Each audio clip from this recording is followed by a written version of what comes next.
2 Chronicles chapter 7.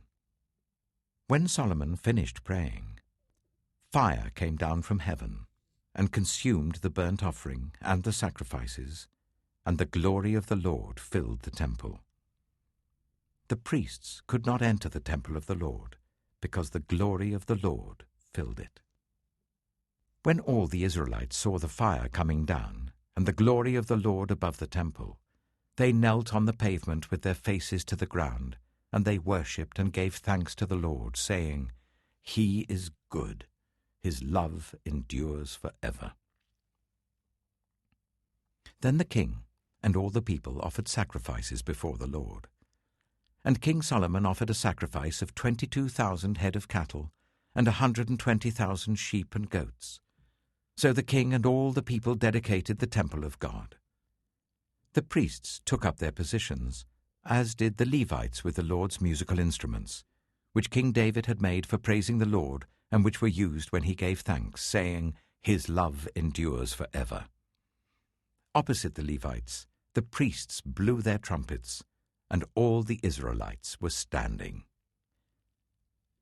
Solomon consecrated the middle part of the courtyard in front of the temple of the Lord, and there he offered burnt offerings and the fat of the fellowship offerings, because the bronze altar he had made could not hold the burnt offerings, the grain offerings, and the fat portions.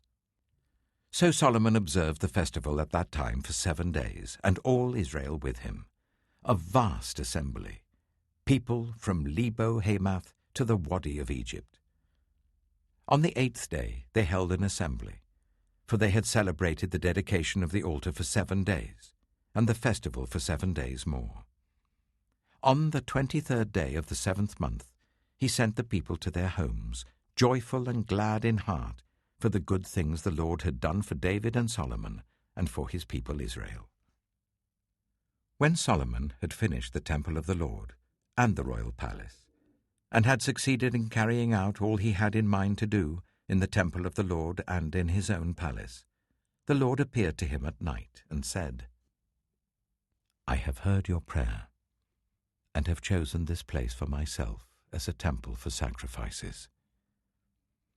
When I shut up the heavens so that there is no rain, or command locusts to devour the land, or send a plague among my people, if my people, who are called by my name, will humble themselves and pray, and seek my face and turn from their wicked ways, then I will hear from heaven, and I will forgive their sin, and will heal their land.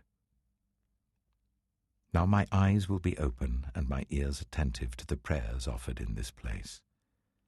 I have chosen and consecrated this temple, so that my name may be there forever. My eyes and my heart will always be there. As for you, if you walk before me faithfully, as David your father did, and do all I command, and observe my decrees and laws, I will establish your royal throne as I covenanted with David your father when I said, 'You shall never fail to have a successor to rule over Israel.'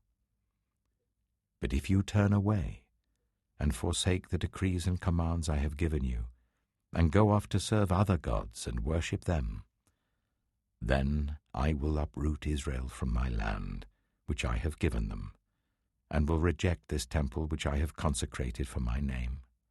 I will make it a byword and an object of ridicule among all peoples. This temple will become a heap of rubble. All who pass by will be appalled and say, 'Why has the Lord done such a thing to this land and to this temple?' People will answer, 'Because they have forsaken the Lord, the God of their ancestors, who brought them out of Egypt, and have embraced other gods, worshipping and serving them.' That is why he brought all this disaster on them.